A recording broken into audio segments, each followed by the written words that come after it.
welcome to the Think Liberty podcast. This is episode 46, and I'm your host, Vinny Marshall, and my voice is shot. Sorry about that. You'll notice, as I just stated, my voice is pretty gone. I just got over being sick. I've been coughing a lot, and as such, it has killed my vocal cords, so... On this episode, we went ahead and recruited the sweet, soothing sounds of one Chris Oglesby. Chris, how you doing, buddy? Oh, I'm doing just fine, Vinny Marshall. I'm glad that you got over your sickness and that you were recovering just fine. Thank you. You get to hear the warm, soothing voice of your one and only Chris Oglesby here on your computer. Listen, I'm not talking like that. It's just the only way I can still project. It's funny. I have like two modes where I can talk without it, like without my voice breaking all the time. And it's either like this, or if I can get down to here like this. It sounds like Dog the Bounty Hunter coming through my speakers right now. I don't know what to do. Yeah, well, I'm not exactly sure why, but when I'm talking like this, it's able to come through. It doesn't break. I can get it out just fine, and I don't have a lot of problems. Either that or right. Gosh. Yeah, right. It's either this or the whole the DJ delivery here. Soft and warm, the quiet storm, 102.9. How you doing out there tonight, everybody? The late night jazz station voice. Yeah, all right. That's right. And so to anyone listening who might have noticed that we skipped an episode, I apologize. Last weekend was actually, I'm not going to lie to you guys, it was my birthday, and I went to a Raider game on Sunday, and when I was done, I was in no shape to record a podcast, so we skipped it. That's the kind of high quality that you come to expect here from Think Liberty. Absolutely. We tried to do it the next day, but no one was able to do it with me. So, well, since we missed a week, there's a lot of news to catch up. And if you've been paying attention to any of the mainstream news or otherwise, if you've been on Facebook in the past week, and you probably know about a guy named Brett Kavanaugh. And what did Brett Kavanaugh do? What didn't he do? What didn't he do? What did he not do that he was accused of? And what was he accused of that, and there's all these things flying around about him and kind of dicey. Right. Well, dicey. It's crazy. So we did our podcast, and I'm not sure how much we got into on our actual podcast. I think all of the allegations were out. I don't exactly remember. It was like the week before last. So I don't know if the Avenatti gang rape allegation was out by the time we did that, but that thing happened. I feel like we did our podcast and then like 15 new things happened in the 3 days between when we recorded it and we released it. So I'll let everyone know again, this is being recorded on a Sunday. You're going to hear it on a Tuesday. So if you're hearing this and you're like, man, you guys are missing a bunch of stuff, it's because we didn't know, it didn't happen yet. And this does seem to be one of those situations where every day that passes, there's a bunch of new information. So if anything like that happens, that's why. Right. And so as the time is now, Kavanaugh, of course, is confirmed in a vote of 51 to 49. Interesting it being that the one Republican that voted nay was Murkowski from Arkansas, and the one Democrat that voted yay was Manchin from West Virginia. It's kind of interesting that that they traded votes on the issue like that. And there was a great deal of hubbub and protests around, and it seemed like the whole nation and indeed the world was in an emotional tizzy about this entire event. And the just believe women thing that came out, or it's like, well, you just need to believe the allegations that happened. And one response that was very interesting to me that came about through this whole ordeal was from an unexpected source, Piers Morgan. Piers Morgan had this he wrote a synopsis of it, his article, and he kind of determined that you can believe both Brett Kavanaugh and Ford on what they say, because you can believe that Ford was at a party, and she was raped by somebody, assaulted by somebody, and everybody was drunk. You can believe all of that to be absolutely true, and you can desire to seek justice on that end of things. And we need to absolutely find this person who did this bad thing to you, and they need to seek justice. But you can also believe Brett to be Brett Kavanaugh, and when he says, well, no, that wasn't me, and this was 30 years ago, and I was drunk, and honestly, it's hard to recall that. I believe that to be true too. And I think because of that, you get a lot of these people just who have their arguments just based on their emotions and what political side they're on. What do you think about that, Vinny? It's certainly dangerous. When you talk about the bullying women thing, so this is something that I feel is super difficult to talk about too with people, because the conversation is led so much by emotions. It's really hard to discuss it, and it's almost like you have to have the conversation with a whole bunch of caveats first. Hey, I just just saying, it's not that I don't think that people who are assaulted shouldn't be heard. It's frustrating that you have to put those kind of things in front of something, when you consider that not long ago, innocent until proven guilty most people were happy with that being the way, the norm. And now you get to a place where it's like you said, emotions steer the show, and it changes the whole entire temperature of discourse to where it's if you don't even start out with that opinion, you don't even really get a chance to describe your opinion, right? If you don't immediately believe it, you're almost kind of demonized, Right. And so you have this, as it's said, the collective court of public opinion, and which is, by somewhat of its nature, pitchforks and torches. And it is guilty until proven innocent. It's Frankenstein's monster, and we have to drive him out of the village. That sort of thing. That's a bad way, man. That's a bad way. That can go downhill real fast. And because of all the outcry to this, there was a lot of the discussion narrative that I witnessed, and that I witnessed online going on and through different commentaries and things like that, if the pitchforks and torches and all of that guilty until proven innocent of the crowd that was shutting down Kavanaugh and saying just believe women and all that, if that was allowed to go through and Kavanaugh was not confirmed, so you get kind of in a catch-22 with this, because if he wasn't confirmed, then it kind of sets a precedent for future Supreme Court justices. In my opinion, where it's when and if the Democratic president comes up and you're saying and if then they wasn't, appoint somebody, right? Yeah. So if he wasn't confirmed, and then when a Democratic president comes up, and then the scales are now tipped, and people on the other side of the aisle will start saying, oh, well, no, they did this, and they'll dig up dirt from their past or try to find something wrong with them. And then it'll just keep continuing like that.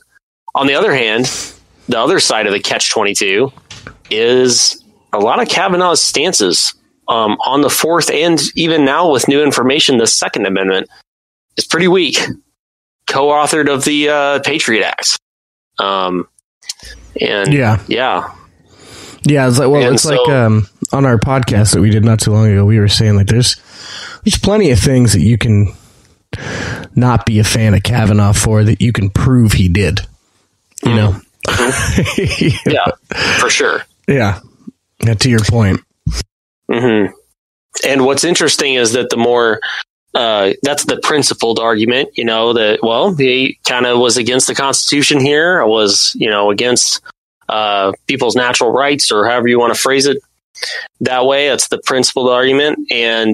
But it's funny because a lot of the people that I saw making those arguments were immediately thrown into the crowd of shrieking, associated with the crowd of shrieking leftists that didn't want him to get appointed. And it's very much not that, Right. Well, it almost seemed like throughout this situation, like it almost seemed like the strategy was, let's just, it doesn't matter if they can be corroborated, because nothing was, right. That's something that I think really, really bears being understood about this situation, right? It's like Chris said here not long ago, is you can believe one thing and the other thing at the same time. These things can coexist. I completely agree with that. I definitely think that Dr. Ford very likely went through a situation that was not great for her. I just don't necessarily know if Brett Kavanaugh was the aggressor in this situation. And the reason I say that is because she identified many witnesses in her story, and not one of them have been able to corroborate the story. So no one involved in this specific incident that was brought up by Dr. Ford has been able to corroborate the story. None of the witnesses have been able to verify the story. Most of them say they don't know at all what she's talking about, or they weren't at the party, or that if they were, they don't have no recollection of Brett Kavanaugh being there. And so that's what's tough. And so back to what I was saying is, it almost seems like the strategy at a certain point was, it doesn't matter what can be proven or what can be corroborated, but if we can stack up enough allegations, it'll just do the job. Yeah. That's kind of what it seemed like, at least the strategy was after a bit, because, like I'm reading now, a lot of the headlines are saying that, the Democrats think that Avenatti kind of snowballed him here. Because he had the Julie Swetnick, I think I got her name right, Julie. I think it's Julie Swetnick. The gang rape allegations that came, the last ones. Oh yes, yeah. And those were like so over the top, and those were also the most like tricky of all the allegations, that were levied, because Ford's stuff, even though there was people that were like able to say, yeah, okay, I was there, but none of them could corroborate her specific story. This other story, the Swetnick story, was even more flimsy, and no one could corroborate any part of it. And like the story itself is super weird. Like she's sitting there saying that like everyone knows that these guys were out and drugging chicks and doing these gang rape things, but everybody knows it, but I can't somehow find somebody who knows. Well, not only that, everyone knows that these guys are predators, and these parties are gang rape parties. So I decided to go to 10 of them. Right. Yeah. I remember seeing a meme about that, and I was like, yeah, that doesn't make any sense at all. And I think the snowball thing is like that they were snowballing him was kind of true, because it was, I don't know. It seemed like a desperate attempt to grab time so that he couldn't be confirmed, like one after another thing. And the bad part about that is that it takes away from something bad that might have actually happened, like you mentioned, like Ford, Dr. Ford saying that, this rape happened. And, if that's true, then it's like, well, then all the other things thrown into it just takes away from the validity of that. So I'm pretty concerned about that too. Trying to group all these other dubious allegations in with that. And I don't know, a lot of the Democrats aren't happy with it. From what I've reading, a lot of Democrats are convinced that piling on by Avenatti, that last bit that was just way over the top, is what kind of delegitimized all the other allegations. Right. Yeah. And of course, amid all of this, there was a lot of people arrested for the protests and everything, including comedian, if I can use that word, barely. I don't know. I don't think she's funny. Amy Schumer. Good old Amy. And yeah, if you've ever seen her Netflix special, I guarantee you will not laugh. Like if someone, it's supposed to be stand up, it's supposed to be funny, but you will not laugh. This woman is just not funny. I'm sorry.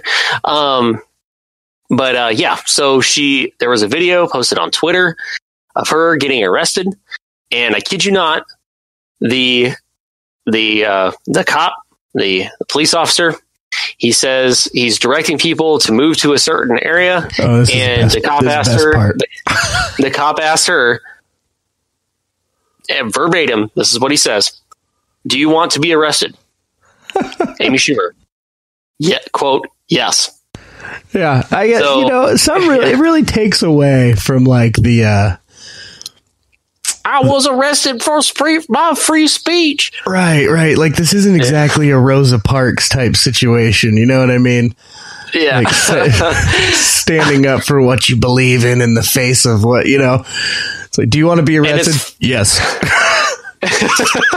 I'm so brave. So brave. It's funny because the crowd, even though they're kind of yelling and shouting, like they're not really combating the police officers at all. They're just kind of like pushing them along, like, okay, let's everybody move this way. And she was just like, yes, and got arrested. So that's it. Okay.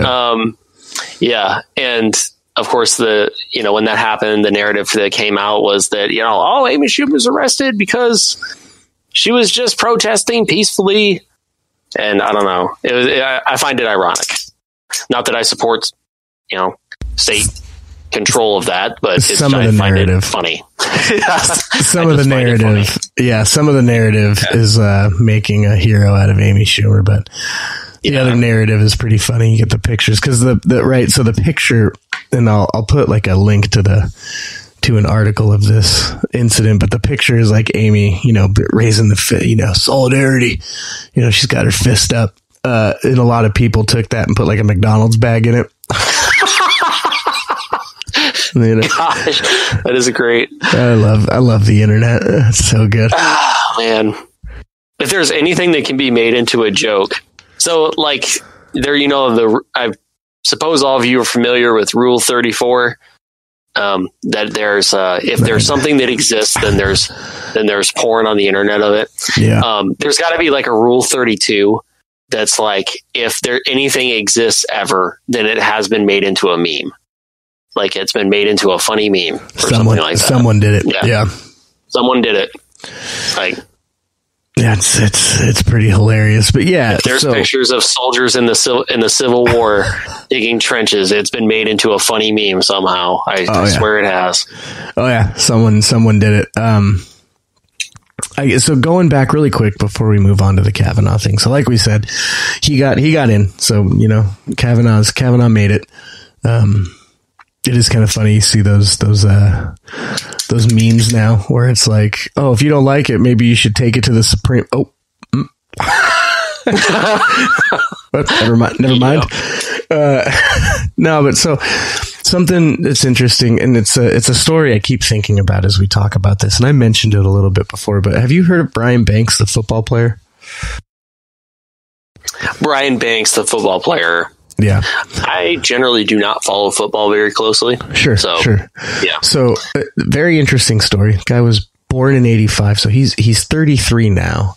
And in about 2002, he was coming out of high school and going into college. And he was basically like, you got these players that before they're even like into college, like there's just scouts are on them, like they're just like prodigies. They're like the best thing since sliced bread for the sport. Right. Exactly. Like LeBron James. Yeah. Yeah. Like everyone knew it, he was on these TV shows talking about, he was going to be like a top drafted prospect. So he had a rape allegation made against him. Oh. Yeah. And he spent over 6 years in prison. Oh yes, I did hear about this. Now that you mention it, and he had he spent 6 years in prison, and then eventually the woman who accused him in 2011. Yep. Yeah. In 2011, after he'd been in there 5-6 years in prison, serving his 41-year sentence.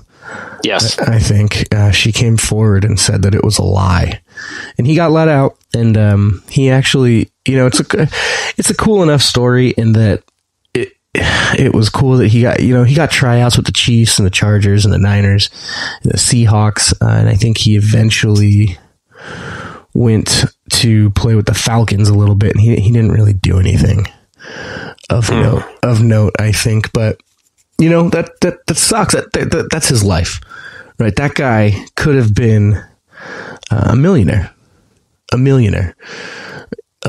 football superstar.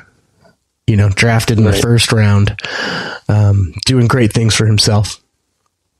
But he didn't, because someone lied about just to keep him down for whatever reason. Maybe who knows what happened, but she certainly, we know this much now, that she absolutely lied about those allegations. And the prime of his life, his money as a football player at 33, you're done. Right. That's it. Right.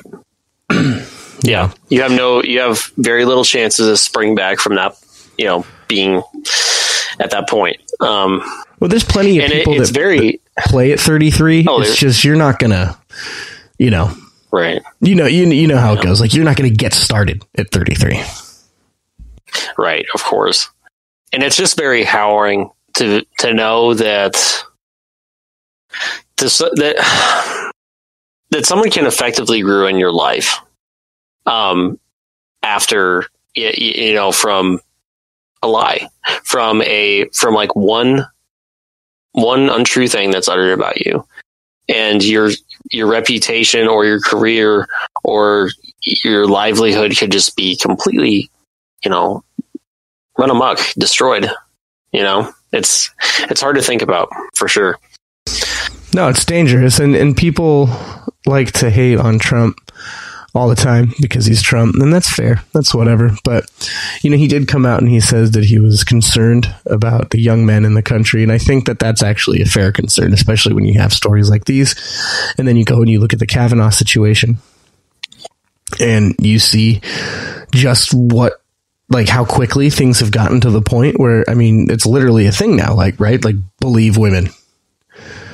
Right. And then you look at this, do it. Yeah. And then you look at this Brian Banks situation, and look what Believe Women does there.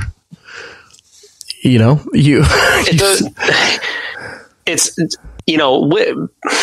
a man or being a woman, seriously, like, for me personally, and I think it should for a lot of people, have nothing to do with it. I'm a skeptical person just by my very nature. I don't really take things at face value, and I'm just kind of like raise an eyebrow at a lot of things that seem a little dubious to me. And that's just the way it is.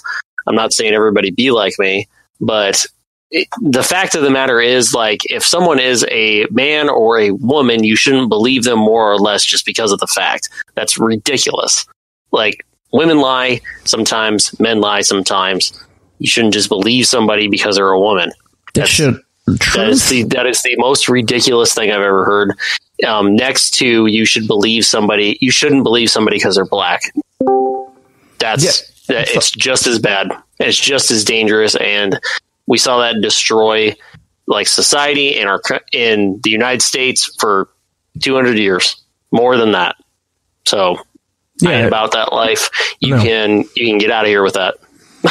No, I agree with you completely, and just as passionately. It's dangerous. It's ridiculous, and it shouldn't be the way that things go. Is that you can just make stuff up and weaponize it against someone, and then they're ruined as a byproduct. So for the listeners, we've got Killian Hobbs, who's going to try and jump in here, and we're gonna.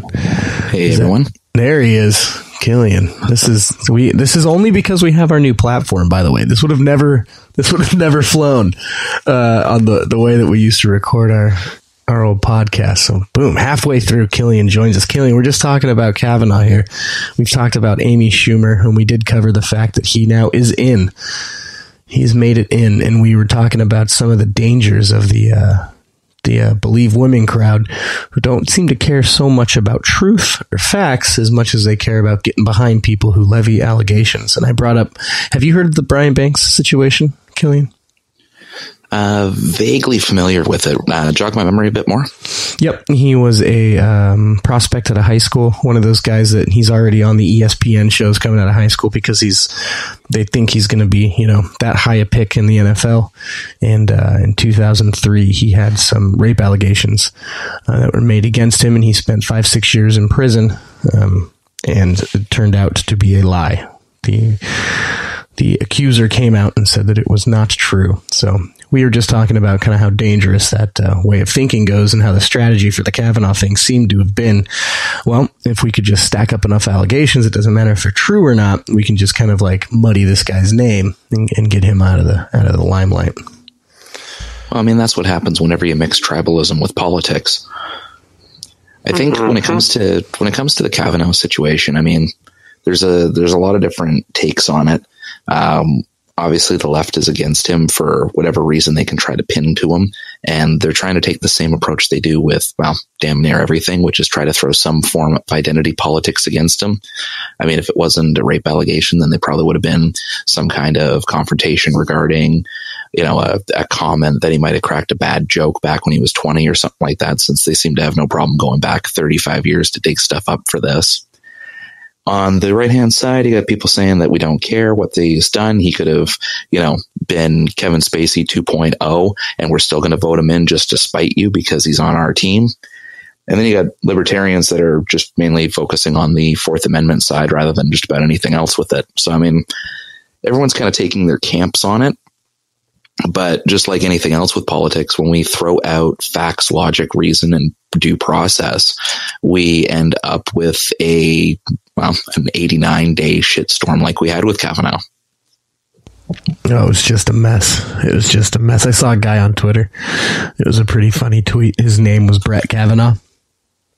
I know the one you're talking about. Yeah, I said it on Twitter, and like all the tweet said was, "Sucks to be Brett Kavanaugh right now." Well, it was funny on that same thread was a whole bunch of people with other celebrity names commenting saying, "Yeah, this sucks." And it was like a guy named Alex Jones, William Cosby. Yeah, another guy named Michael Keaton saying, "I hope he doesn't do anything for the love of God." That reminds me of Office Space. The character's name is Michael Bolton. Oh yeah, yeah, right. Yeah, I just watched that recently. So was that Office Space? Yeah, Office Space. Yeah. Okay. Yeah. Office Space. Yeah. No, I for some reason I had a lapse. That movie's so great. Not gonna work here anymore. So I got. That's it. I'm gonna burn the building down. I told them that. I love it. That's great. I heard somewhere that they didn't. Swingline didn't make a red stapler prior to that movie. That might be a lie. That might, okay. I don't know. It might be. I feel like that might be a lie. I'm not sure. Like I said, constant skeptic, right? Okay. Right. So, fair enough. Shall we move on, gentlemen? We shall. We did a whole episode on Kavanaugh before. Let's go to something else here. All right.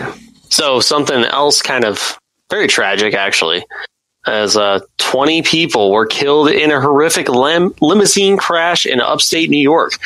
And this is the... one second. This is the worst transportation accident in the United States since February of 2009. And the last one that happened that was worse than this was an air crash. It was an airplane that crashed. So that gives you perspective on how actually terrible this thing is. 20 people are dead. It's crazy. From a limousine blowing through a stop sign. That's pretty wild. And so to me, what you said is just shocking on a couple different levels, right? So let's back up. let's rewind for just a second, and I'll kind of walk you through my way of thinking when you read that off. First of all, that's insane that this accident happened, right? That's terrible. It's horrible. It's a really high body count for an accident, really kind of only involving one vehicle, right? Or two vehicles, when you consider what it ran into, right? So you have a two vehicle collision that took out 20 people. That's pretty unheard of. That's insane. The second is that statistic really stands out to me as pretty crazy. So the deadliest U.S. transportation accident in almost a decade. Yes. Right. And so when you think about how loud the news cycle is and how many people are running around saying that the end of the world is clearly and obviously right around the corner, with how just, I guess, in the shitter everything is right now, it's insane to hear a statistic like that.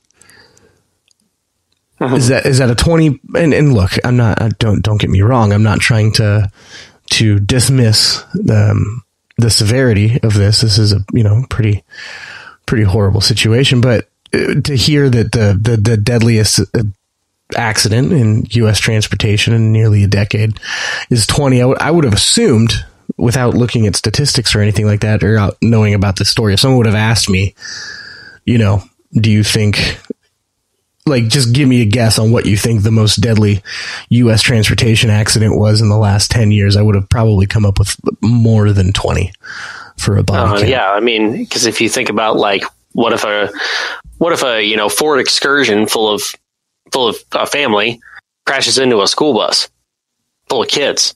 Okay, how many people is that? 50? Right, that's a lot. And that's a lot. That is a lot. But the thing is, even the most deadly transportation accident, in February 2009 had 50 people, and that was an air accident. So, I mean, and if we want to include planes into this mix, then I probably would have said 200 people that are in a 747. Or a big airplane. Right. And that's an even crazier part of it, is when you said that the last one when I say nearly a decade, so obviously the incident that we're talking about is the one that Chris alluded to, which was an aircraft accident. So obviously those are a little more dangerous because you can put more people on an airplane, and when airplanes crash, usually everyone on it dies. That happens to be the case. So yeah, that's very surprising bit of information for me to hear. I feel like the normal narrative is that, it's crazy to walk out your front door these days, and then you hear statistics like this that's maybe it feels that way, but doesn't obviously seem to be the case. It's kind of like the not to derail it a little bit here, but it's kind of like the stats on violent crime. If you actually look at the stats on violent crime from the 90s forward, every year, despite the massive amounts of protests we see in the streets and how everyone seems to be at each other's throats and this, that, and the next thing you see with all the quote unquote gun violence in cities and all that, year after year after year, the violent crime number continues to decrease. Right. So even though it might be something that gets played up a little bit more in the media cycle or something that you see a little bit more often, most of these metrics of, the amount of people that are homeless, the amount of people that die in violent crime, the amount of people that die in vehicle accidents, I think that it's really eye-opening when people actually look at the information itself rather than the way that it's presented in the news cycle, because then you see that, okay, it happens, but this isn't the day-to-day life sort of thing. It's blips. Right. And I think, and that changes perception, a lot of people's perceptions, because we can see anything bad that happens in the world at any given time, significantly bad, because of the 24-hour news cycle and higher connectivity between people. We see these bad things that happen, and I think that changes people's perceptions. Where if you talk to people of the older generation, play outside all the time. They played in the street, even in the bigger cities like LA and Chicago. And, and there was auto accidents all the time. In the 70s and 60s, there was accidents all the time and people died. And there was quite a bit of violence too. And protests were much more violent back then, even in chaotic times. chaotic instances were a lot more violent back then than they are now. I mean, for crying out loud, the Kent State protests, they burned down 2 college buildings when that happened. Yeah. And we would equate that to, and if you take that and like into Charlottesville, 2 people died. 15 people died in Kent State. Mm-hmm. So there was a lot more violence back then, but people are so much more concerned about, danger, not even stranger danger, but danger. Like, like not long ago. And I mean, I was essentially, if you're familiar with the term latchkey kid, right? Where it's basically your parents were working, so it wasn't completely unheard of. I don't know if this was the same for you guys, but your parents were working, so you get home from school. You probably didn't live far away from where your school is. Maybe you took a bus or walked. For me, I would walk. I get home from school, walk home, get home, make myself some lunch, sit there, watch some TV, get out my homework, try and do some of that.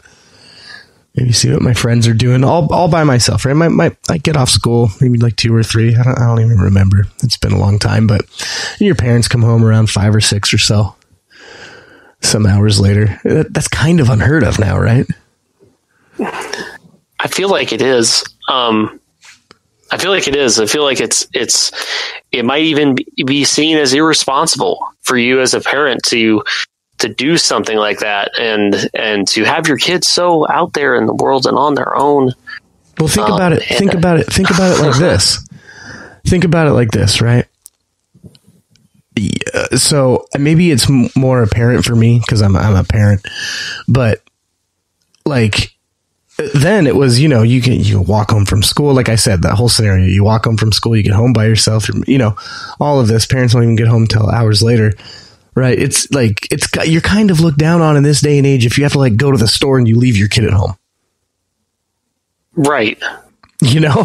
Like we were left at home while our parents were working to get home from school and find our way home by ourselves and make ourselves food, all this. Right. And that was fine. Nowadays, right. I'm going to be out for 15 minutes, going to go grab some milk from the store. You're a bad parent. Like, what? I mean, get this, guys. There was a time where people didn't have cell phones, where kids didn't have cell phones. And if a situation happened where you needed your mom or dad to pick you up wherever you were, you had to find these things that were usually on poles or sides of businesses, and you put a quarter in them. And when you put this quarter in, the phone starts up, and you enter in your phone number that you want to call. This was called a payphone. Oh my God. Anyway, sorry. Do you remember the commercials? Do you remember the commercials when like unlimited long distance first came out? And they had like they had the family in the operating room, and they made a collect call to the parents. They, like, you have a collect call from Bob. We had a baby. It's a boy. Because they knew people would do that. Like as soon as you like, like, please, after the tone, please say your name. Please say your name. Hey, Mom, I'm at the gym. Come pick me up. Bye. Yeah, I'm at Regal Cinemas. Come pick me up. Movies just got out. Dave needs a ride home. Bye. Yeah. And so my point being is that, like, all humor aside, my point being is that, this was a thing that happened in older generations where kids, as long as your kid knew where to go, as long as, hey, come back home right away, and you had an SOP, like an SOP to follow, and you made sure that they, all that kind of stuff. As long as you trusted your kid to be where he was supposed to be and all that kind of stuff, like generally speaking, even in the most violent times that America has had, or more violent times, nothing really bad happened to them, to a majority of kids. It's not a hard concept, and we're much, much safer now, as Killian cited. Yeah, it's very, very interesting indeed. So moving right along, we don't want to get stuck on too many. Oh, wait. And, before we move on from it, I did want to bring up, so there wasn't long ago, earlier in the year, we covered a situation. So since we were talking about this accident and deadly accidents that had happened, what's kind of interesting to me is this accident that we did cover on the podcast. It got brought up. I saw it pop up on news stuff, but I feel like this, for some reason, wasn't nearly as big a story as the story seemed to me. Is this mom who drove off a cliff in basically like a Suburban or an Excursion or one of those like big old people mover SUVs. And this family with these was essentially these two women, and they had something like 6 kids, like 5 or 6 kids, all of them adopted. And the kids in the car they found had a bunch of Benadryl in their system. And the driver turned out to be drunk. I don't know if we covered that. I don't know if that information was out when we did it, but she blew a point 0.1 of for her alcohol level, and everyone else in the car was on a bunch of Benadryl. And no one did you hear about this story, Killian? Honestly, no. Like, right? I feel like, how does this go under the rug? Like, how does a story not get brought up? And it's like, I don't want to be that guy. I don't want to be like that podcast, but you can pull up the picture here, and I'll link this in the show notes. But of the mom, she's standing there with all the kids, and they're all wearing Bernie shirts.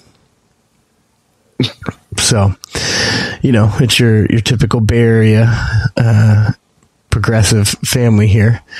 And you got this woman who is on record in 2011. There's a domestic assault charge in Minnesota, and then they found their way to the West Coast there not long after. And they had some more reports, I guess, in Oregon in 2013 when they were living in that area of domestic issues. And then the next thing we know, the next time they pop up on the radar, she is driving the family off a cliff. So, but for some reason, I guess this isn't worth reporting. The reason I bring it up is I feel like if this was anybody else, I'm not even like even left or right. Like, I feel like this is a story that we hear about a bit, especially one of the kids in here. Are you guys familiar? That picture of this kid like wearing a trilby or a fedora, I forget whatever those hats are called. He has like this leather vest and he's hugging the cop. Have you guys seen that picture? Yeah, it was like one of the best pictures of like last year or something like that. Yeah, I think I saw that. Yeah, so he was one of the kids. What? Yeah. Yeah, he's one of the kids that were in that car. It was all hopped up on Benadryl. It died when this mom got tanked and drove the family over. Yeah, crazy story. Crazy how it got covered up. Again, link in the show notes. You can look it up yourself. Just odd. Can I throw one thing on that though? Please. One thing I get it. It's a pretty incredible story what took place there, and this is probably sound a little bit callous, I'm sure, but I never understood why we take small stories of personal tragedy and we want to like put this in the face of everyone to know that this type of tragedy took place. You know what I mean? Like, sure. I mean, like my hearts go out when I hear about, about a couple of weeks ago, there was a train accident in India and about 89 people were dead from it. And my hearts go out to all the people that died from that. But at the same time, as callous as it sounds, I don't see why this is something that needed to be brought to my attention. Like, why was it that I needed to be informed that this tragedy took place in the other half of the world? I didn't need to be informed that, this took place in this case with the SUV story in another country. Because I'm Canadian. Yeah. I don't know why this story needs to be brought up put into the face of everyone to let them know that a personal tragedy took place. Like, I understand if it's in city. So like if you live in Chicago and there's a murder because it's a Tuesday and they tell you that, hey, there's been another murder. It happened in this area. Then that's local news. That's something that's worth knowing. If something happens on a state level or impacts things on a state level, great. If it impacts it on a federal or could affect a job in your area or something like that, again, makes sense to report. I just never understood driving home all of these different personal tragedies that take place and trying to put them into national limelight? I'm not sure. I mean, that's a great question. So much so to where we hear about a story like this and we're curious, why wasn't this also in the limelight, right? I mean, it's a great question. I'm not sure. I think it's pretty obvious that people are somewhat addicted to an active news cycle. I think we can probably say that with some level of confidence at this point. This is why we've got this odd phenomenon with Trump. It's like, it seems like everyone you talk to, other than like people on Facebook or whatever, or people with MAGA hats on, don't always have all the best things to say about him, but he keeps the news cycle going. And I mean, for some reason, people seem to really like an active news cycle, I guess would be my best answer. He definitely has like the news cycle in a lasso. Like, if there's not something like relevant that he's doing, he'll say something to make the news cycle turn in his favor. It's ridiculous. He'll send out a tweet in all caps. Yeah, it's like, ooh, hey guys, look, I did all caps, and everybody's going to think I'm crazy. Or maybe he just doesn't. Only Trump could have a spelling mistake in a tweet, and it turn into the like news for 2 weeks. Legendary. It's still being talked about. Yeah. I'm sure there's people out there sporting shirts with it who think that they're actually funny with it at this point. Like, I mean, in most recent news, and it might actually be a prank that he personally pulled, or it might actually be real. It's hard to know either way, but there's video of him boarding Air Force One up the little stairway there. He gets out of the limousine, and you notice a little piece of white something on his shoe. And it after he takes a couple steps, it is revealed that it is in fact a piece of toilet tissue on the bottom of his shoe, his left shoe, I believe, going up the stairs into Air Force One. Oh boy! Completely nonchalantly walking like it's a normal day as the president of the United States. And you know that there was some progressive out there that thought that that'd be some form of proof that he's a shitty president. Oh, confirmed! Yeah, it's just like confirmed like Kavanaugh. He can't even pull off the toilet paper. Well, it's like that one episode we were talking about how people were like going on. I saw like a week-long thread on Facebook of someone bitching because they were saying that Trump lied about his height or something, right? Oh, yeah. He can't be our president because he lied about his height. Right. I could totally see Trump like in the limo and the Secret Service guys are in there and he's like, is this a box of Kleenexes in here?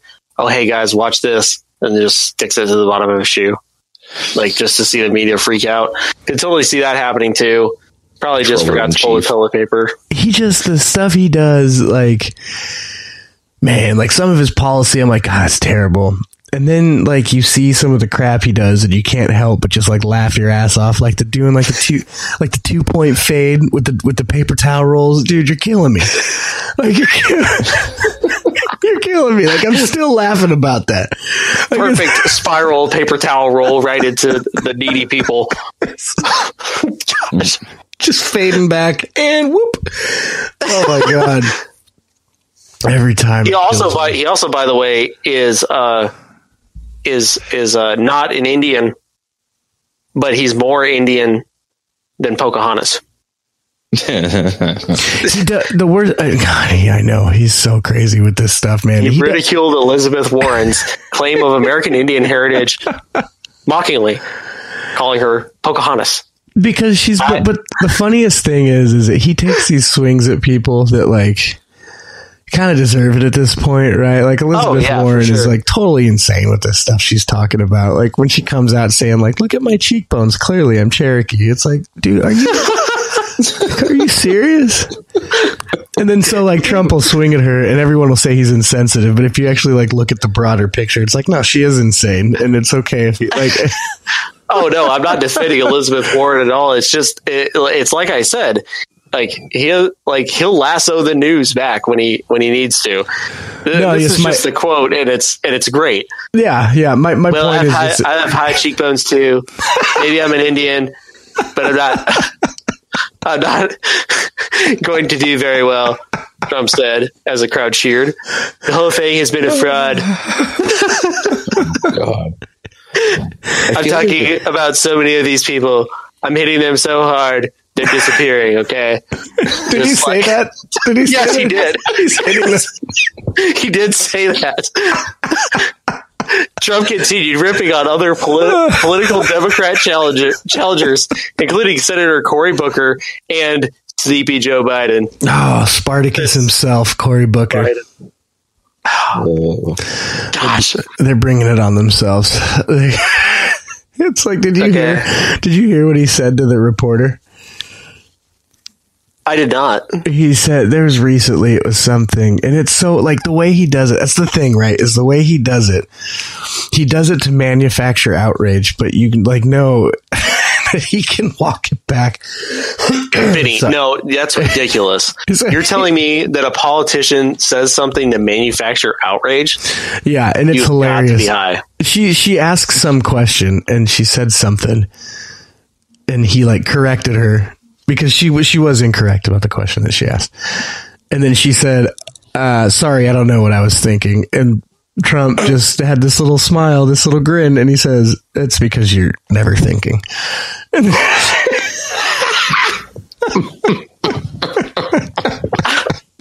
And how did everybody in that room not keep from laughing their ass off? When that was said, holy crap! Oh, of course, CNN takes awesome. It because it was a woman, so they're taking it as a big sexist thing. And of course, Trump's like, no, it's the news outlet; they're fake news, so of course they don't think. And it's just another example of him just using a very little strategic poke to go ahead and feign outrage. How bad does your life have to be that you get roasted by an Oompa Loompa?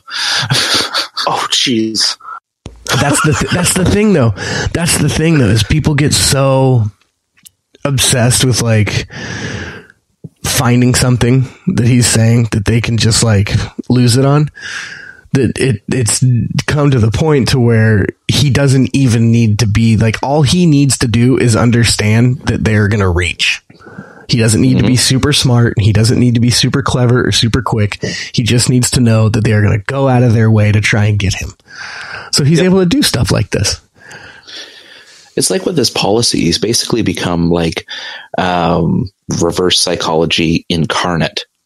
If Trump supports it, everyone's against it. Yeah. Yeah, absolutely. I honestly think that he could come out and try to get rid of the Second Amendment, and all of a sudden you have a bunch of Democrats in the streets up in arms asking for their guns back. I mean, that kind of happened. Arms. I see what you did there. Yeah, that's a good one. I'm glad that wasn't. I see what you did there. Yeah. Okay. Jeez. He's always good for those. They got their Joe Biden shotguns out in the street. Exactly. That kind of happened, though, didn't it? Molotov will affect change. When he had that sit down with Feinstein, and she got all ooh, yay! Oh, yeah. Where she was grinning. She was grinning like the Joker, right? And then, so for the first time in years, you had Democrats coming out saying well, still, I got my permit. I'll carry. It's fine. It's wait a minute. It's exactly right. He does exactly that with his policy. I just want him to suggest that they make the Fed unauditable, because at that point, every single Democratic senator is going to ask for a full audit of the Fed, and it's going to be glorious watching it burn in the background. My gosh. Oh, especially I will go out in the street and just rejoice that day. Oh, it'd be great. It'll be great, because especially if Trump did it, because everyone the first thing that they would think is, he's obviously got something to hide, especially now with these new reports that are coming out that he got all of his wealth from tax evasion or unethical tax stuff that you're seeing. I heard he hid his tax return right in the middle of the Fed. Yeah, that's where his tax return is. Right, you have to go get it, guys. Yep. Go. Yep. It's there was that meme right when he was right after he was elected that was Like Trump is using the Fed as his personal bank account. We need to audit to find out. It was like a PSYOP meme that was made, and I was like, that is genius. Yes. Like hashtag resist. Yeah. I think like this is the best part with it though, because it's something that boggles my mind. When he was going in the election, everything else, one of the platform pieces that he pushed on, and he still hasn't acted on because at the end of the day, he's still a politician. So of course he didn't, but he had an entire thing on an inner city jobs program that he wanted to run in pretty much every major city. That was actually one of his original campaign points, was running this inner city youth work program. And you had Democrats coming out and shooting it down because the government shouldn't be spending money like that on prep work for jobs. That was what Democrats were saying, that money like that shouldn't be spent on a program like that, and that makes no sense, and Trump's an idiot. And it's like, okay, so you guys are backing down on that free college thing then? What about the shovel-ready Obama jobs? Like, yeah, exactly. Like, what about that? And I don't know. That came from the blue guy, so it's okay. Yeah. Again, it's all about that's the thinking that goes into that. Yeah, it's all about who's in charge and who's your guy. Oh, you don't like it because it's just not your guy or gal. You know, it's tribalism is what it is. Jeez, yeah, it's pretty brutal out there. It's getting bad. Like you guys have said, he's larger than life. So all he has to do is do stuff. And people are just going to want the opposite of that. So speaking of another leader doing stuff, though, since we're on this subject, the BBC reported last week that the newly coronated princess had closed her car door by herself. Oh my God! This has been like a relatively larger piece of news in Canada because we're still technically under part of the British in that sense. Oh, that's right. You guys didn't do that thing that we did. Yeah, no. Yeah. That's why. Well, it's why we have probably about 70% of the problems we do. That thing. Yeah, that tea thing. That thing where we became our own country, but kinda, but not really. Yeah, like you guys like shot and killed for it. We just asked nicely, and then thus became the tradition of Canada being the nicest country in the world. Yeah, now you can't stop saying sorry. We literally politely asked to be a country. I think that's beautiful. If that's probably the most Canadian thing ever. But back on the news topic there. We've been hearing about it nonstop that, she might have broke protocol, this, that, the next thing. And it's like, okay, guys, why do we care? We don't care. We don't need to hear about this. Okay, so she might have broken protocol. Does that mean she's going to be cast out of the royal family? No. Okay, so there's no actual recourse for her having broken protocol. So she broke protocol. You make a point of it. Maybe if you're, anti-monarch, you make a polka prod about her not being prim and proper enough, whatever else. And then we carry on with our lives. Right. That's the way it should be, but it's been it was like a 4-day thing up here that every news station had to touch in on it at some point. I just don't know what the peasants will do in the face of such brazen savagery by the nobility of the great country. Hey, just ask Rousseau. Apparently nobility is savage. It is. Oh yeah. Rousseau. And then also Machiavelli as well was kind of on that tone. It's funny. I was talking about complete side note, but I was talking about Machiavelli earlier today, and I always laugh that people miss that The Prince was satire. Yes. Everyone looks at it as a guidebook on how to be like the biggest dick in the locker room, and it's really not about that at all. If you want to know how to be the biggest dick in the locker room, read Sterner. No, that assumes that you're even allowed in the locker room. The locker room's probably a spook. Yeah. So. Sterner's the thing that always cracks me up with Sterner is that He was literally the equivalent of a NEET at that time. Yeah. Like, he wasn't welcome in social circles because everyone would be talking about different forms. No, seriously, he was basically a loner with his work. But I just haven't heard that very term in a long time. A NEET is kind of, yeah, that's... I'm dusting off some Neolithic shit posting for this podcast. Yeah. Well, it's just become incel now, except that's too broad of a term. You got to get really specific and granular with this. Otherwise, you're dealing in spooks. Bunch of so needs. you're going to... Yeah, okay. But just fucking... Stirner was an antisocial that didn't really touch base or talk to any of these people that around at his time.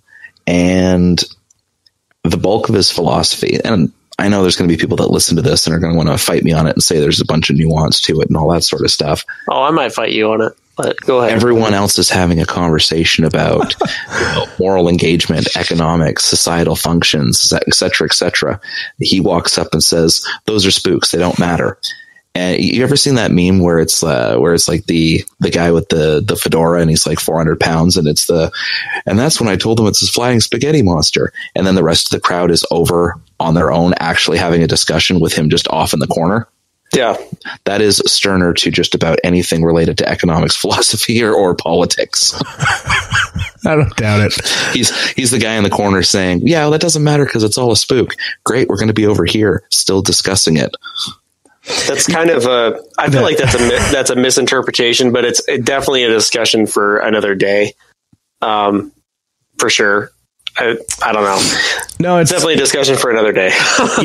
I see where Chris's hesitation comes from because I've read some Stirner too, and his stuff is a bit more nuanced than that distraction may give it credit for, but it's hard to engage in discourse with people who champion his philosophy and not take that away from it, because that's essentially what's going on there. A lot of these folks seem to support it just so they can walk away in a debate by saying, well, you can't lose if you don't believe in anything.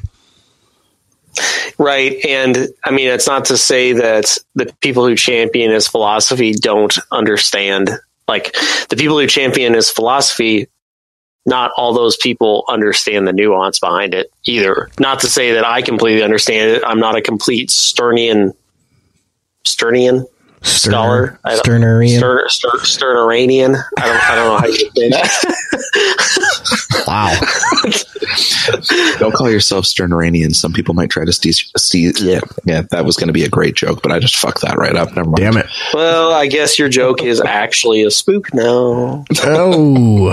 Ooh. Now, you see, again, there's a lot of stuff to respect in the in-depth breakdowns that he has when he talks about the fact that if we're going into certain things that are purely social construct, then there's nothing that's actually going to hold people to these social constructs. Some of that stuff makes perfect sense, but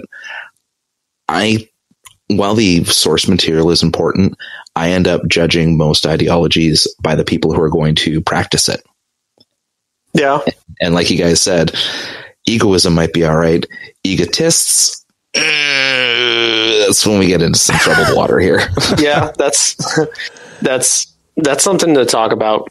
I think we should probably do a podcast to probably continue some of the philosophy podcast about some egoism, and that would probably be a good topic for one of those.